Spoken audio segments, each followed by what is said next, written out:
শুভ সন্ধ্যা। ৬৯ পর্বে আজ মা লাইফে এসছে। মা বীরবলের ১০০টি গল্প শেষ করেছে। আজ থেকে শুরু হচ্ছে মার গোপাল ভাঁড়ের গল্প। হাসির রাজা গোপাল ভাঁড়। ছোটবেলা থেকে সবাই আমরা এই গোপাল ভাঁড়ের গল্প শুনি। এখনও টিভিতে এই প্রোগ্রাম হয়, বেশ সুন্দর লাগে, সবাই আমরা শুনতে পাই। রাজসভায় কোনো আলোচনা প্রসঙ্গে গোপালের প্রতি বিদ্রূপ হয়ে মহারাজ কৃষ্ণচন্দ্র বলেছিলেন, কাল থেকে যেন রাজসভায় তোমার মুখ না দেখি। বেশ কয়েকদিন পরে গোপাল রাজসভায় প্রবেশ করে সভার দিকে পিছন ফিরে বসলেন। মহারাজ কৃষ্ণচন্দ্র রাজসভায় প্রবেশ করে দেখলেন কে যেন একজন সভার দিকে পিছন ফিরে বসে আছে। মহারাজ জিজ্ঞাসা করলেন, কে সবার দিকে পিছন ফিরে বসে আছে?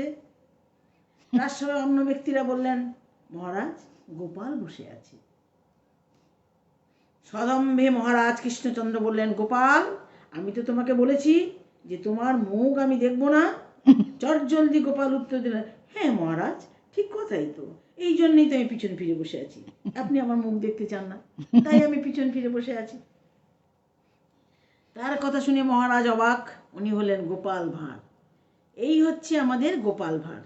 সবসময় তার মাথায় দুষ্ট বুদ্ধি থাকে, কিভাবে সমস্ত প্রশ্নের উত্তর তিনি হাসি মুখে দেবেন। তাই হাসির রাজা গোপাল ভাঁড় গল্প আজ থেকে শুরু। হেমাঙ্গিনী মিশ্র আমার মা ২৯ পর্বে গোপাল ভাঁড়ের গল্প নিয়ে এসে বসে পড়েছেন। আপনারা আসুন, সবাই শুনুন। প্রতিবারের মতো আপনারা মার পাশে থাকেন, তাই মা উৎসাহীভাবে এইভাবে গল্প বলেন। আজও তাই এসেছে মা গল্প বলতে। শুরু করো মা তোমার প্রথম গল্প, গোপাল ভাঁড়ের।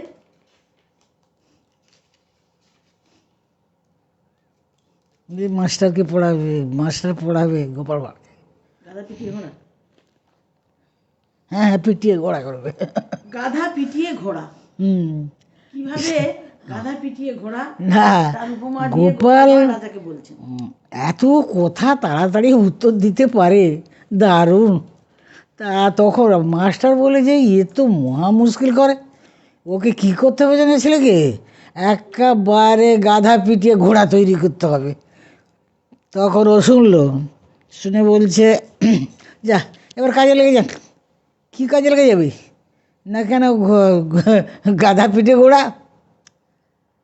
তখন মাস্টার তো নিজে বলেছে, আর কি বলবি, এ মুখ ঘুরিয়ে দাঁড়ালো। আর গোপালের সঙ্গে কোনো তর্কাতর্কি করলো না, মুখ ঘুরে দাঁড়ালো। খুব খুব তাড়াতাড়ি কথা বলতে পারে গোপাল। হ্যাঁ নামকরণ। হ্যাঁ হ্যাঁ, তারপরের গল্প হচ্ছে নামকরণ। নামকরণ।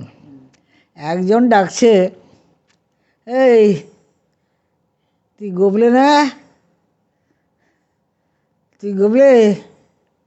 তখন ও কোনো কথা বলেনি, রাগও করেনি, চুপ করে আছে। আর কি বলছে বলুক, সে চুপ করে আছে। এখন বলতে বলতে বলছে, তুমি আমার নাম শুনবে?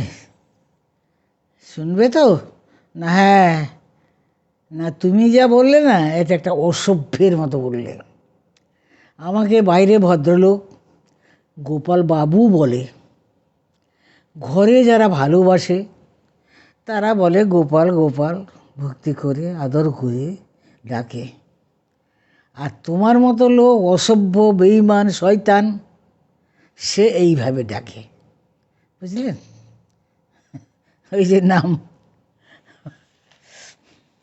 এটা তো সত্যি কথাই। হ্যাঁ, মানুষের মানুষের মুখ যেমন আয়না, মানুষের মুখমণ্ডলই একটু হচ্ছে কি আয়না।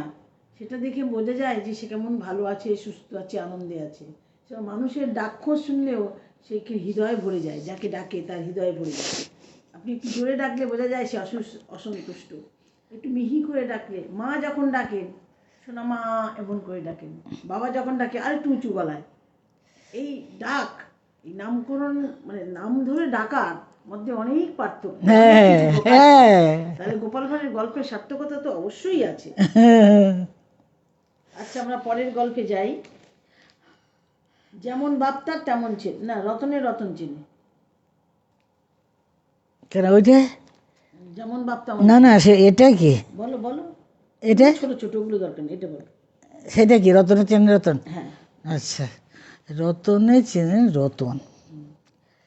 একদিন কি হয়েছে, এখন গোপাল আর তার বন্ধু মদ খেয়েছে, মদ খেয়ে নাচ গান হচ্ছে, গান গাইছে মুখে দিয়া নাচ হচ্ছে। তা একজন বলছে, এ তো রতনকে রতন চেনে গো। বাহ, হ্যাঁ, যেমন গোপাল আর তেমন তার বন্ধু মদ খেয়ে নাচতেছে। বাবা, রতনকে রতন চেনে আর কচু চেনে। কে আছে গো?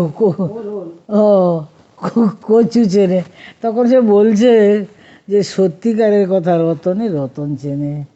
গোপাল আমাদের কখন যে কি করে তার বোঝা বড় দায়। সত্যিকারের কথা।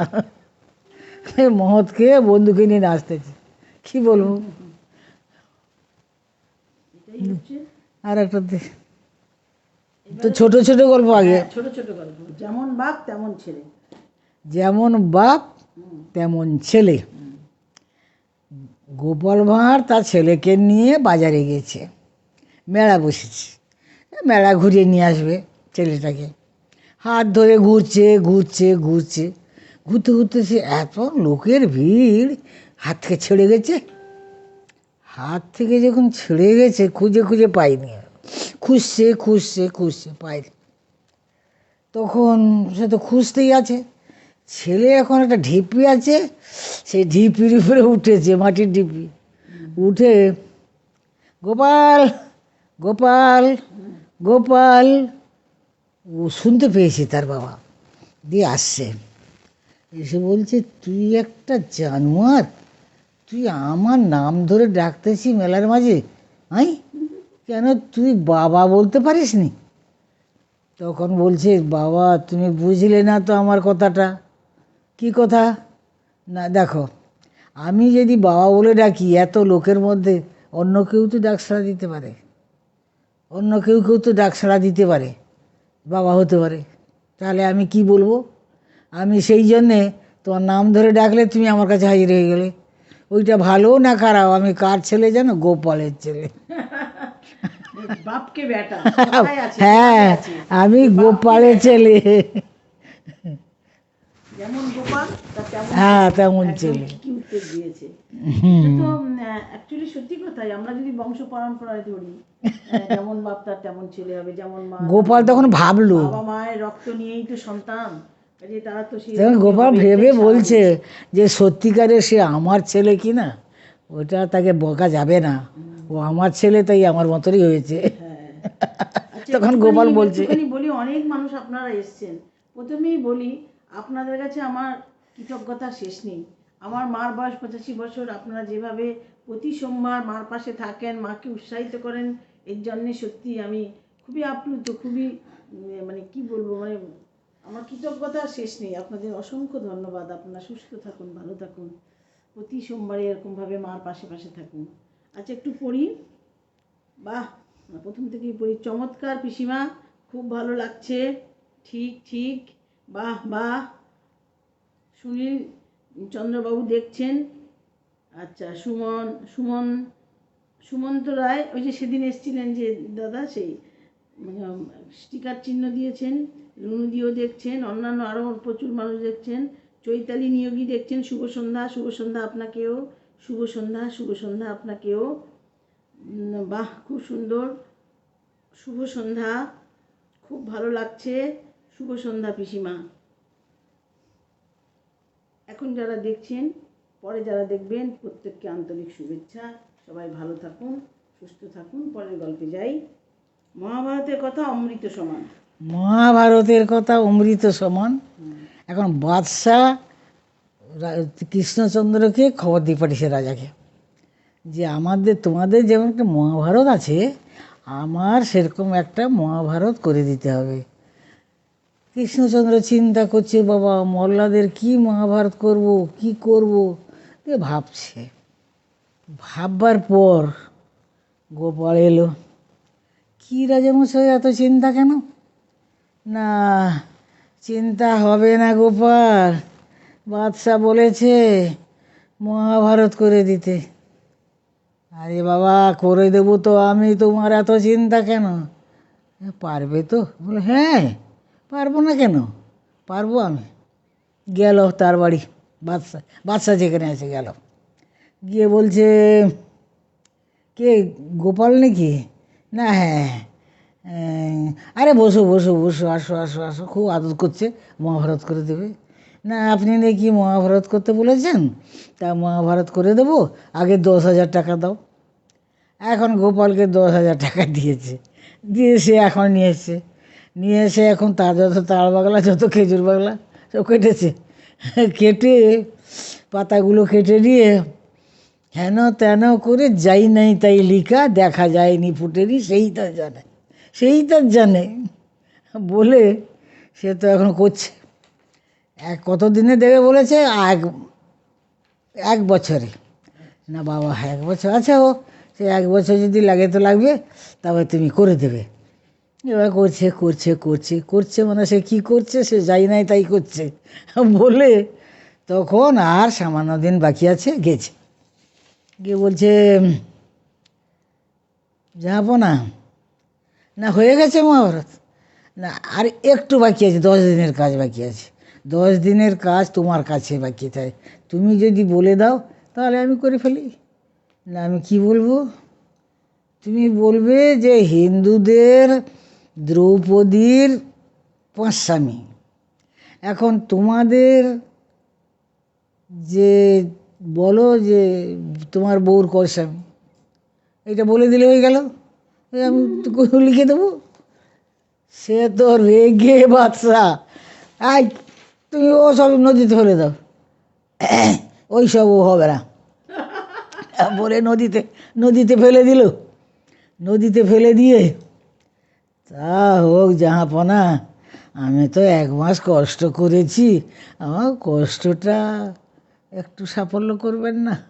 না, হ্যাঁ, দিয়ে আবার এই টাকা দিয়ে দিলে পাশে 1,000 টাকা। দিয়ে তারপরে ও এলো, রাজা কৃষ্ণচন্দ্রকে বলছে এইবার দাও আমার কষ্টের পরিশ্রম। আর কৃষ্ণচন্দ্র ফের টাকা দিল। বেটা, গোপাল আছে ভালো, টাকা তার রোজগার খুব জোর। এবার হচ্ছে গিয়ে বৃষ উৎসবের ষাঁড়। হ্যাঁ, বৃষ উৎসবের ষাঁড়, কি বলে বলবো? এই যে বিশ্ব উৎসবের ষাঁড়, ষাঁড়ের গল্প। বৃষ, ও ষাঁড়, ও আচ্ছা। এখন আবার বাদশা এসে তা কৃষ্ণচন্দ্র রাজা ওইখানে তো তাবু ফেলে দিয়েছে, ওইখানে বেশ আনন্দ হচ্ছে, হচ্ছে বাদশার সহচর সব আনন্দ টানন্দ হচ্ছে।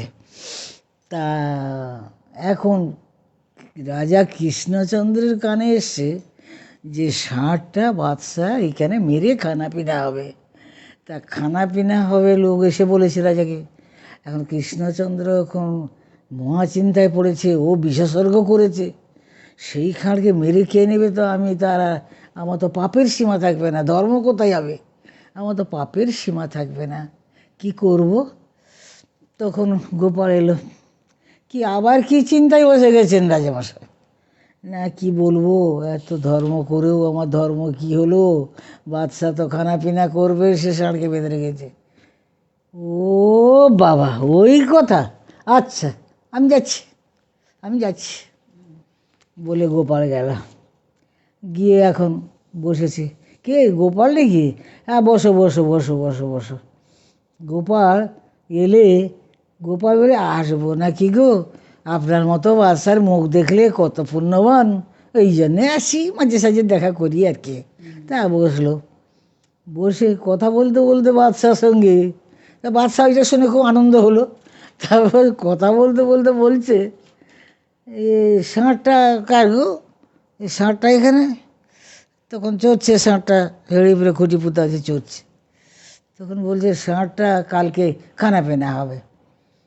না, কালকে কেন, আজকে করে ফেলো তো, আজকে তুমি করে ফেলো। না, কেন? আরে বাবু, লোক একটা কাপড় তুলে পায়খানা করতে পারে না, পায়খানা করতে গেলেই সে পোঁত কামড়ে খাবে, এত ময়লা খায়। তা কি করব, তুমি যদি আজকে খেয়ে নাও তো আরও ভালো। না না, কালকে খাবো। তবু মনস্থ আছে খাবে, মানে নধর নধর করছে তো, হ্যাঁ খাবে। তখন লোভ হয়েছে। তখনই আবার একটা গোপাল বার করলো। তখন তার ঘৃণা এসে গেল। তার সাথে পাতে যে ছিল, সে বলছে ইয়ে মাগো, এ গু খায়, এই গুগুলো রান্না করে আমরা খাবো, ছি ছি ছি ছি। তখন বাদশা বলছে, এই একে খুলে ছেড়ে দিয়েছো তো, একে খুলে ওকে দূরে তাড়িয়ে দিয়েছো। তা দূরে তাড়িয়ে দিল, দিয়ে বলছে, সব সাঙ্গপাঙ্গ বলছে, ভাগ্যিসে আপনি এসে যে বললেন বলুন, নাহলে তো আমাদের তো সে তো ইয়ে খেতে হতো, হ্যাঁ সেই নোংরা আমাদের রান্না করে খেতাম, ছি ছি ছি ছি। কিছু পুরস্কার তোমাকে দেওয়া দরকার, যে উপকার করলে কিছু পুরস্কার দেওয়া দরকার। বলে কিছু বাদশাকে বললো, কিছু বাদশা দিল, দিয়ে চলে গেল আর কি। চলে এসে কৃষ্ণচন্দ্রকে বলছে যে এইবার না গরু না, গরু আমার কষ্ট ইয়েটা দিয়ে দাও, আমার পরিশ্রমটা দিয়ে দাও। এবার কৃষ্ণচন্দ্র এবার তাকে পরিশ্রমটা দিয়ে দিল।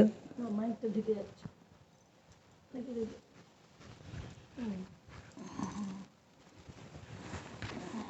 পরিশ্রমটা পরিশ্রমটা দিয়ে দিল। তা এইরকম গোপাল ভাঁড়ের গল্প আরও 2 সোমবার হবে। বইটা ছোট বই অবশ্য, অনেক গল্প আর কি। তা লাউ চিংড়ির কথা তো বললে না? হবে, ও তো আছে তো, কৃপন পিসি ও গোপাল। এই তো, হ্যাঁ, এই তো কৃপন পিসি। চলো, চলো। তা একদম বসতে বসতে আমার এই গল্প মজাই লাগে। আচ্ছা, মধুমিতা রান্না বোন এসে গেছে, বলছে এসে গেছি মাসিমা। প্রতি সপ্তাহে ও আসে তোমার গল্প শুনে। আচ্ছা, তনুশ্রী মজুমদার এসে গেছে, হচ্ছে আমাদের কবির ভাইয়ের স্ত্রী এসছে। আচ্ছা, সুমিত্রা ব্যানার্জি এসে বলছে অপূর্ব পরিবেশনা, উনিও প্রতিদিন তোমার গল্প, প্রতি সোমবার তোমার গল্প শোনেন, তোমার খুব ভক্ত। চলো আবার শুরু। এইবারে মধুমিতা বোনও এসেছে, প্রচুর মানুষ এসছেন, আপনারা একের পর আসছেন, শুনছেন। চলো এবার। এইবার রাজা কৃষ্ণচন্দ্র বলছেন, কই গোপাল একদিন আমার পিসির কাছ থেকে কই 2 টাকা আদায় করবে দেখি। তখন বলছেন, কি দেবে তুমি?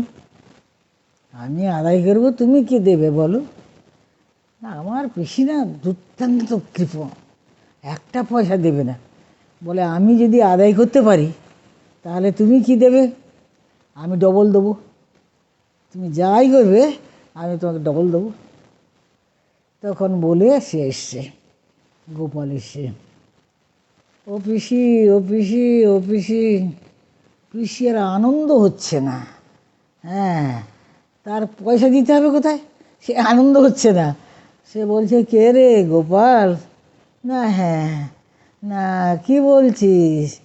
না আমি বলছি কি জানো, এই যে হাত দেখা এসেছিল পণ্ডিত, আমাকে হাত দেখে বলেছে আমি আর বেশি দিন বাঁচবো না।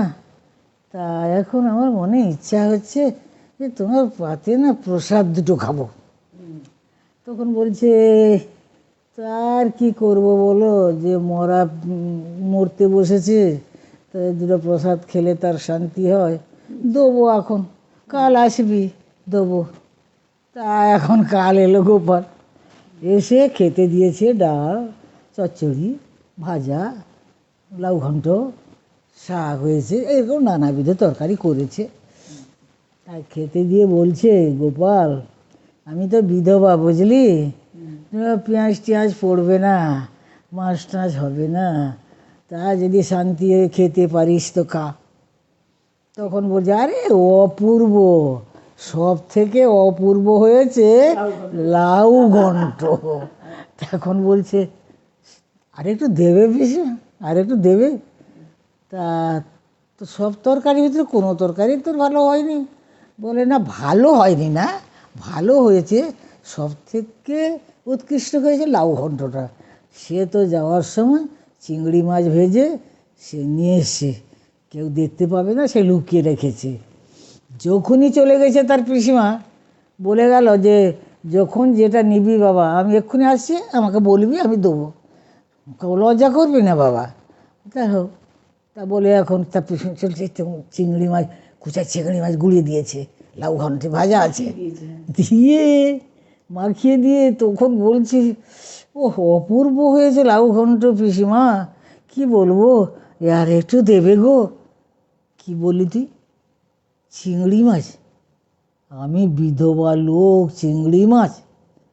আরে তুই ঠিক দেখছিস তো? হাত দিয়ে দেখে দিচ্ছে, এই দেখো।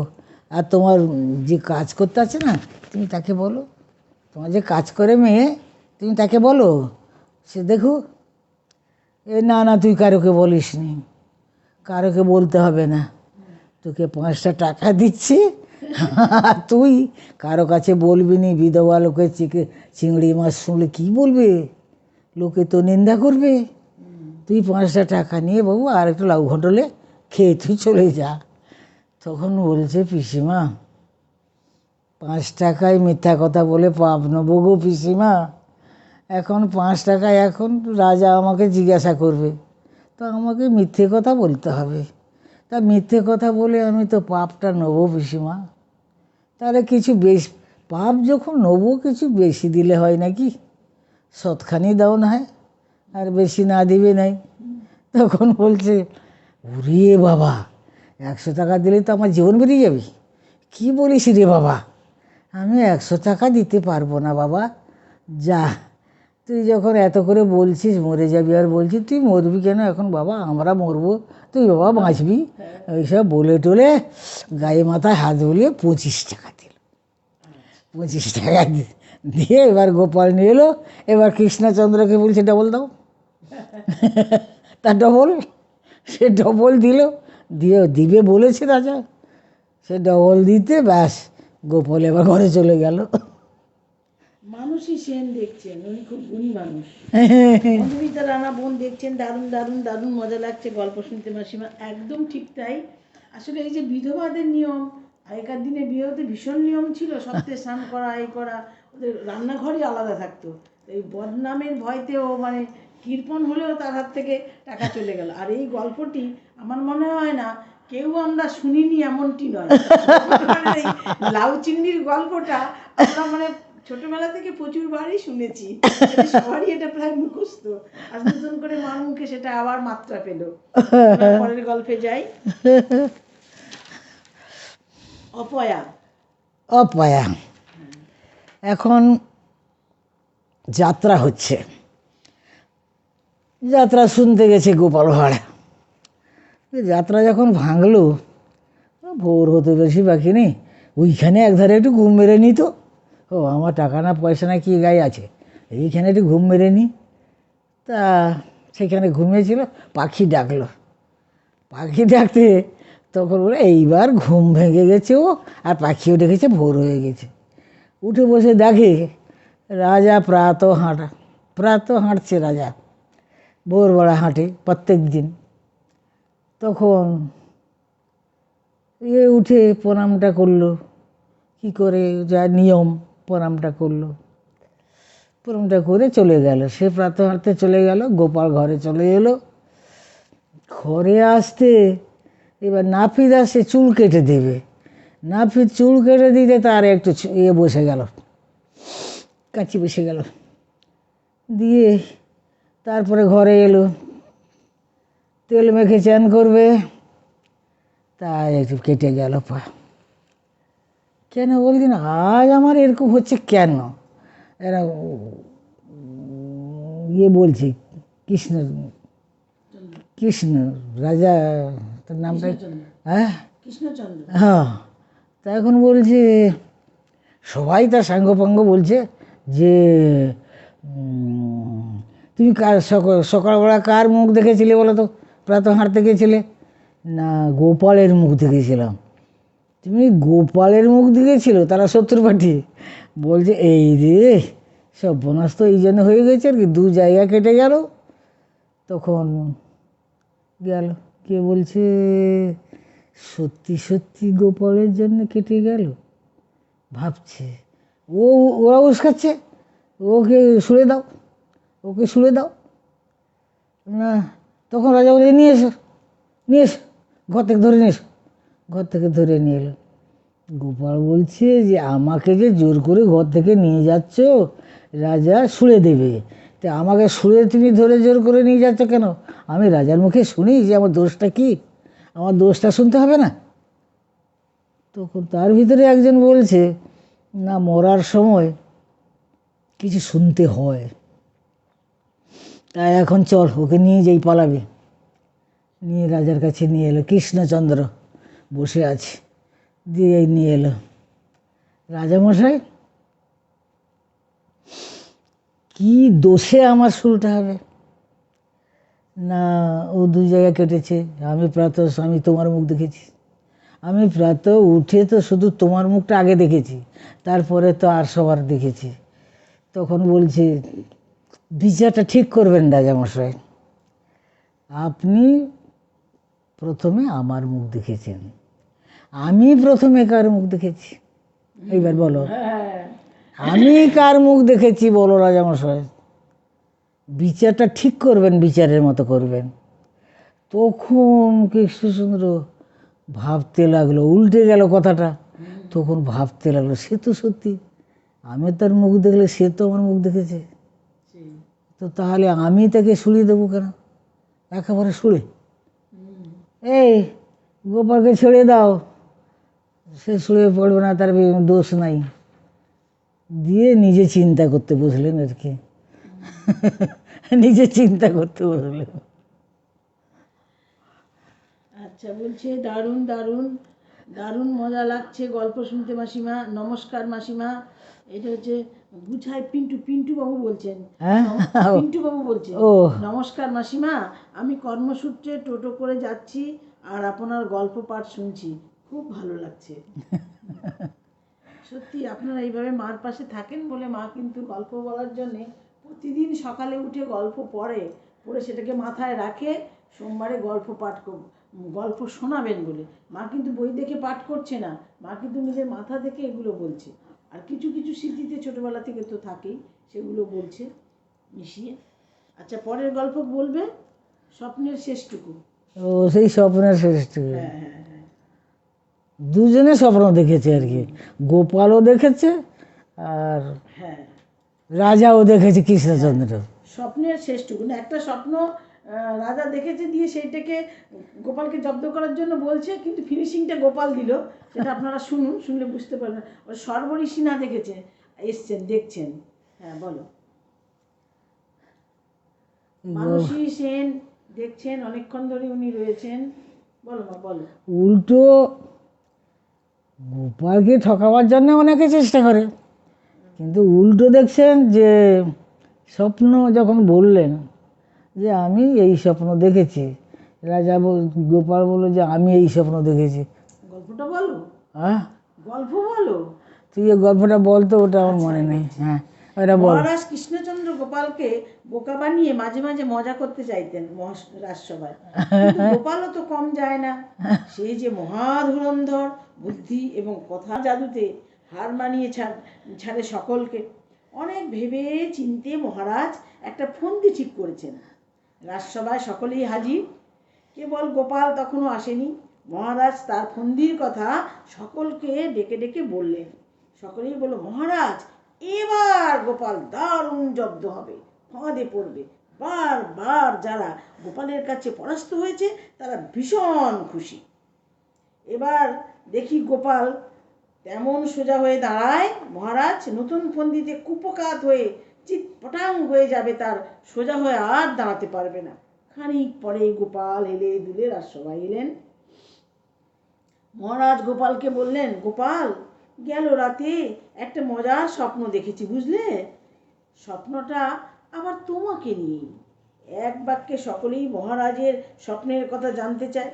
গোপালও বলল, বলুন মহারাজ, কেমন স্বপ্ন, তা আবার আমাকে নিয়ে? মহারাজ বেশ মজা করে তার স্বপ্নের কথা বলতে শুরু করেন। মহারাজ এবং গোপাল এক অজানা দেশে বেড়াতে যাচ্ছেন। সেখানে জনমানব শূন্য, কেউ কোথাও নেই। সেখানে তারা একটা সরু বাঁধের উপর দিয়ে হাঁটছেন আর হাঁটছেন, হাঁটছেন আর হাঁটছেন। এমন সময় বাঁধের দুধারে দুটো মস্ত দিঘি। হাঁটতে হাঁটতে মহারাজ আর গোপাল দুজনেই পড়ে গেলেন। মহারাজ ক্ষীরের দিঘিতে পড়লেন আর গোপাল নোংরা দিঘিতে পড়লেন। এমন সময় হঠাৎই মহারাজের ঘুম ভেঙে গেল। রাজসভায় সকলেই বেশ হো হো করে হেসে উঠলেন। দারুণ দারুণ স্বপ্ন। গোপাল সব শোনার পরে বললেন, মহারাজ, বাহ বাহ, বেশ মজার স্বপ্ন দেখেছেন, বাহ বাহ, খুব ভালো। মহারাজ বললেন, এ তার তেমন কি? গোপাল বললেন, মহারাজ, বাহ বাহ, কি অবাক কাণ্ড! কাল রাতে জানেন আমি ওই একই স্বপ্ন দেখেছি। রাজসভার সকলেই বলে, একই স্বপ্ন? এ কি সত্যি অবাক কাণ্ড! গোপাল বলে, মহারাজ, আপনার ঘুমটা তো একটু তাড়াতাড়ি ভেঙে গেছে, তাই স্বপ্নের শেষটা আপনার দেখা হয়নি। সকলেই আবার বলে, তাই নাকি, তাই নাকি, তাই নাকি? তাহলে কি তুমি স্বপ্নের শেষটা দেখেছো নাকি গোপাল? গোপাল বলে, তবে আর বলছি কি, আমি তো পুরো স্বপ্নটা দেখার পরে তবে ঘুম ভাঙলো, তারপরে রাজসভায় এলাম, তাই তো আমার একটু দেরি হয়ে গেল। মহারাজ এবং রাজসভায় সকলেই বললেন, তুমি তাহলে গল্পের শেষটা কি দেখেছো, শোনাও। বলো তো, নিশ্চয়ই গোপাল, বল বল বল। গল্পের শেষটা ভীষণ ভীষণ মজার মহারাজ। দিঘিতে পড়ে যাওয়ার পর আমরা দুজনেই ডাঙায় উঠলাম, কোথাও এক ফোঁটা জল মিলল না। মহারাজ এবং আমার গা হাত পা সব চটচট করতে লাগলো, সহ্য করা যাচ্ছে না। তখন মহারাজই একটি উপায় বের করে আমাকে বললেন। কি উপায় বের করলেন গোপাল? কি উপায় বের করলাম, বলো বলো বলো। সকলেই মনে কৌতূহল, মহারাজ স্বপ্নে কি উপায় বের করেছেন। মহারাজ বলে কথা, নিশ্চয়ই ভালো কিছু ব্যাপার একটা হয়েছে। গোপাল বলল, মহারাজ, চটচটে সহ্য করতে না পেরে আপনার কথা মতো একে অপরের গা চেটে চেটে পরিষ্কার করে দিলাম। সবাই কেমন করে বোকা বনে গেল। চাপা গুঞ্জন রাজসভায়, সবাই নিশ্চুপ। মহারাজ গোপালকে চরম শাস্তি দেবেন। অবাক বিস্ময় মহারাজ গোপালের দিকে কিছুক্ষণ তাকিয়ে থেকে বললেন, গোপাল, আমার কাছে উঠে এসো। গোপাল তৎক্ষণাৎ উঠে গেল। মহারাজ তার গলার মতির মালাটি খুলে গোপালের গলায় পরিয়ে দিয়ে বললেন, গোপাল, তুমি কথার বীরবলের মতো উপস্থিত বুদ্ধি দিয়ে তুমি অনেক কিছু জয় করে নিতে পারো। বীরবলের মতো। এবার দেখ কি আছে। ঠিকানা, ইলিশের দাম। হ্যাঁ, ঠিকানা ঠিকানা, বলবে? ঠিকানাটা ইলিশের কোথায়? দাম বলবে? ও, এই ইলিশের দাম। ইলিশের দাম বা জানি। বলো, ইলিশের দাম বলো। ইলিশের দাম বলো। ইলিশের দাম না, একজন বেগুন তুলতে এলো, এই একজন কুটুম দেখা হলো। দেখা হতে সে বললো যে, দাম না দিয়ে বেগুন পাওয়া যাবে না। তখন বলছে, হ্যাঁ গো, আমি পারি। সব দোকানে গিয়ে বলছে, তোমাদের বেগুনটা কেমন দেখি, রাজা খাবেন কেমন? তার দোকানে তার দোকানে তার দোকানে এক ব্যাগ বেগুন হয়ে গেল। রাজা খাবেন বলে চেয়ে নিল, দিয়ে কুটুমকে দিল। কুটুমকে দিয়ে তারপরে এলো, এসে এইবার সবাই বলছে যে, ইলিশের রাস্তায় গেলে ইলিশের দাম জিজ্ঞাসা করে কেন বলো দেখি। তখন বলছে, গোপাল বলছে যে ইলিশের দাম জিজ্ঞাসা করে না। না, হ্যাঁ, ইলিশের দাম জিজ্ঞাসা করবেই, গেলে জিজ্ঞাসা করবে। তখন বলছে, আচ্ছা। একজন লোককে দিয়ে দিল রাজা, এ রাস্তা যাবে ঘরে আসবে, রাস্তা থেকে ঘরে আসবে, দিলে কেউ ইলিশ মাছটা যখন নিয়ে আসবে কেউ জিজ্ঞাসা করে নাকি, তুমি শুধু দেখবে আর কিছু না। তা বলে গেল, একটা গাছের গোড়ায় বসে ন্যাংটা হলো। ন্যাংটা হয়ে মাথায় পাগড়ি করলো, কাদা লাগিয়ে নিল, কপাল টপাল সব কাদা লাগিয়ে নিল, নিয়ে টিয়ে হাত টাত সব নিয়ে একেবারে পাগল সে আসলো। আর ইলিশ মাছটা নিয়ে যাচ্ছে, খড়ো খড়ো পা ফেলছে, যদি কেউ জিজ্ঞাসা করে ফেলে, ভয় আছে, খড়ো খড়ো যাচ্ছে। গিয়ে সেই লোকটার সাথে আছে, দূরে আছে। তারপর বলছে, ও কেউ জিজ্ঞাসা করে ফেলে, তার খালি বুক দূর দূর করছে। সে বলে এসছে যে কেউ জিজ্ঞাসা করবে না, তখন সত্যিকারের কথা তাড়াতাড়ি গিয়ে ঘরে পৌঁছায়। ঘরে পৌঁছে গিয়ে তাড়াতাড়ি করে কাপড়টা মাথা থেকে খুলে পরে ফেললো, পরে ফেলে কাদা টাদাগুলো ধুয়ে গেল। এবার গোপাল পুরস্কার পেলো আর কি, গোপাল পুরস্কার পেল। আর বলবেন শেষ করে আহ, শেষ করে দিই? হ্যাঁ, না কেন, আরও আছে তো। আর বলবে না শেষ হুম, করবে? আধ ঘন্টা হয়ে গেছে। আছে আছে দেখ। এটা কি? গোপালের বই উপস্থিত বুদ্ধি। হ্যাঁ, গোপালের বউর বুদ্ধি খুব। ও ঘুমিয়েছে, ঘুমাতে চোর এসছে। প্রশান্ত কর্মকার পায়েল দাদাভাই দেখছেন। এখন চোর এসছে। ও গোপাল ভাঁড়ের খোড়ার ঘর, আর যাদের চোখরা আছে, ইয়ে আছে, ভালো ঘর। তা এখন চোর এসে এখন কী করেছে, আস্তে আস্তে এক একটা খোড়া উঠাচ্ছে, এক একটা টাড়ি সেই উঠাচ্ছে উঠাচ্ছে উঠাচ্ছে, বেশ ঢুকার জায়গা করছে। তখন বউর ঘুম ভেঙে গেছে, গোপালের বউর ঘুম ভেঙে গেছে। ঘুম ভেঙে বলছে, হ্যাঁ গো, আরে চোর এসছে গো, চোর এসছে গো। গোপালের বউ বুদ্ধিমান, যদি লোক জড়ো হয়ে যায় তাহলে আমরা রেহাই পেয়ে যাব, আর জিনিসপত্র কেউ নেবে না। গোপাল টাকা পয়সা পায় রাজার কাছে, ওরা চোর জানে দিয়ে এসছে। আর একটা লোক তা ঢুকতে পায়, সে তা বার হতে পারেনি, না এ ধার না সে ধার, খোঁজায় ঢুকে গেছে। আর আরগুলো ঢুকেছে, ঢুকে এইবার গোপাল ভাঁড়কে ধরেছে। গোপাল ভাঁড় ওকে ধরেছে আগে, ও বলছে কি, এ এ বাবা গো, এ গিন্নির কাছে তো চাবি থাকে না, চাবি দে, চাবি দে, চাবি দে। তখন বলছে, না গিন্নির কাছে চাবি থাকেনি গো, চাবি তো থাকে তো ঘরকর্তার কাছে গো। ঘরকর্তা কই, তোর ঘরকর্তা কই, না দেখো কোথায় গো, আমি তো জানিনি গো বলে এদিকে এদিকে মুখে চিৎকার করছে, তার মানে লোক আসবে, সে চিৎকার করছে, ওই ডাকাত এসছে গো, ডাকাত এসছে গো, ডাকাত এসছে গো। এই গো, এ আমার স্বামী বাঁচবে না গো, আমার স্বামী বাঁচবে না গো, ওরকম চিৎকার করছে। সে তার বসে আছে, এদিকে ডাকাত চোররা ভাবছে যে পালাবে, তা সে তো নামতে পারেনি। সে এখন কি করে, এইদিকে তাকে নামাতে গিয়ে সেদিকে লোকও জড়ো হয়ে গেল। লোক যখন জড়ো হয়ে গেল তখন ওরা পালিয়েছে, ওরা বেঁচে গেল, গোপালের বউ ও পালিয়েছে। তারপরে কি আছে? প্রশান্ত কুমার পায়েল বলছেন, দাদাভাই ব্যতিক্রমী মজাদার অনুষ্ঠান। হ্যাঁ দাদাভাই, আমার মা 85 বছর বয়স, খুবই অসুস্থ, চিকিৎসার জন্য আমার বাড়িতে এসছেন। কিন্তু মাকে সুস্থ রাখার এই একটি উপায় আমি বের করেছি। আপনারা সবাই প্রতি সোমবারে আসেন, মার পাশে কমেন্ট করেন, মা খুব উৎসাহ পায়। এবং বই আমাদের কল্যাণী বইমেলা থেকে বই কিনে দিয়েছি, মা ওই বই পড়েন প্রতিদিন, আবার সেটি মাথায় রেখে, না দেখে কিন্তু গল্প বলছেন, মা কিন্তু গল্প পাঠ করছেন না, মা কিন্তু গল্প বলছেন আপনাদেরকে। হ্যাঁ, খুবই ভালো লাগে মায়ের এই প্রচেষ্টা, আমাদেরকে উৎসাহিত করবে। পরের গল্প আর বলবে না বন্ধ রাখবে? না, অসুবিধা হচ্ছে না তো? বল। আচ্ছা, এবার আমাকে জাগিয়ে দিও মা। হ্যাঁ, সে তার মেয়ে গর্ভ অবস্থা শুতে গেল, দিয়ে আর বলছে যে, মা আমাকে জাগিয়ে দিও। তার মা বলে যে, বাবা পেট ব্যথা উঠিলে আবার জাগাতে হয় নাকি, গোটা গ্রামের লোক জেনে যাবে, তার আমি জাগাবো কি রে? আজকে তাহলে এই অবধি থাক। না না, একটা সে, আরে এই যে লাল কাপড় জড়ানো, খাটের পায়া পড়া আছে, এটা কি?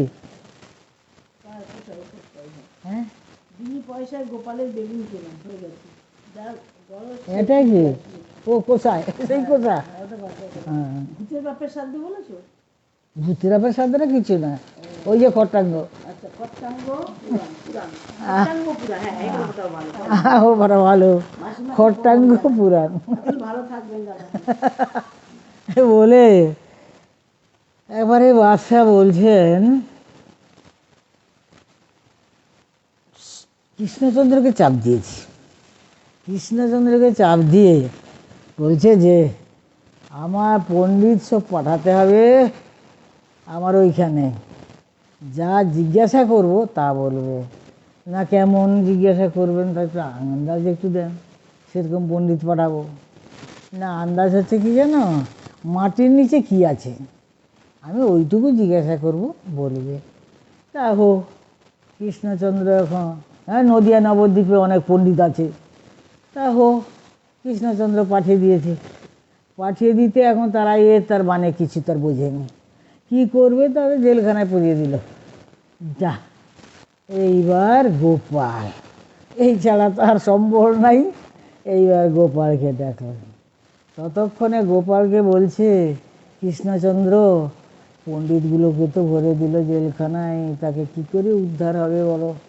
গোপাল, আমার রাজ্যের পণ্ডিত কি হবে? গোপাল বলে কোনো চিন্তা নাই, কোনো চিন্তাই করতে হবে না, আমি ঠিক পণ্ডিত উদ্ধার করে আনবো। বলে আগে গিয়ে খাটের ভাঙা পায়ে একটা জোগাড় করেছে, জোগাড় করে তাতে লাল কাপড় জড়িয়েছে, লাল কাপড় জড়িয়ে এইবার মিছামিছি এটা লিখে টিকে মতন জড়ানো আছে। এবার বলছে এটা এবার যাবে, এই পণ্ডিত পাঠাতে বলেছে তো, এবার গোপাল যাবে। গোপাল তো পণ্ডিত হিসাবে তার বাচ্চার কাছে যায়, কিন্তু মস্ত বড় টিকি আর কাপড় আর গায়ে পয়তা সে সেজে যায় গোপাল। সে যখন সেজে গেছে তখন বাদশা বলছে আসল পণ্ডিত এইবার এসছে, তার ভেষটা দেখো, সত্যি পণ্ডিত।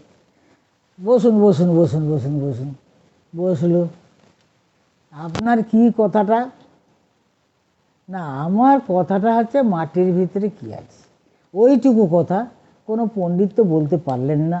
তা কি করব, ভরা আছে জেলখানার ভিতরে, আমি কি করব বলো? তা তুমি বলতে পারবে?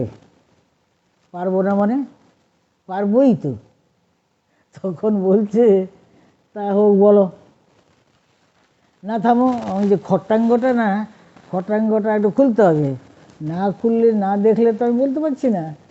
তা খট্টাঙ্গ মানে সেই যে ভাঙা খাটের পায়ে লাল কাপড় জড়ানো আছে, সেই জড়ানো, সে কত যে জড়ানো আছে তার ঠিক নেই, খুলে খুলে খুলে খুলে খুলে খুলে খুলে যাচ্ছে তো যাচ্ছে। গিয়ে এবার বলছে হ্যাঁ, এইবার পেয়েছি। কি পেয়েছো? না, মাটির নিচে হিন্দুদের পোড়ায়, হিন্দুরা স্বর্গে যায়, আর মুসলমানরা তারা কবর দেয়, কবর দিলে তারা নিচে যায়। না না না না, ওরা কবর দেয়, মুসলমান মাটি খুঁড়ে কবর দেয়। তা তখন বলছে এই কথাটা মন্দ নয়। তখন বাদশা ভাবছে যে এই কথাটা নেহাত তো মন্দ নয়। তখন গোপাল আর একটু বাড়িয়ে টাড়িয়ে তার খটাঙ্গ আছে, খটাঙ্গ পড়ে ওই যে খটাঙ্গটা খুল, তাতে সেই সংস্কৃত দুটো আছে, তো খুল, সংস্কৃত দুটো আছে, দেখ। হ্যাঁ দেখ তো।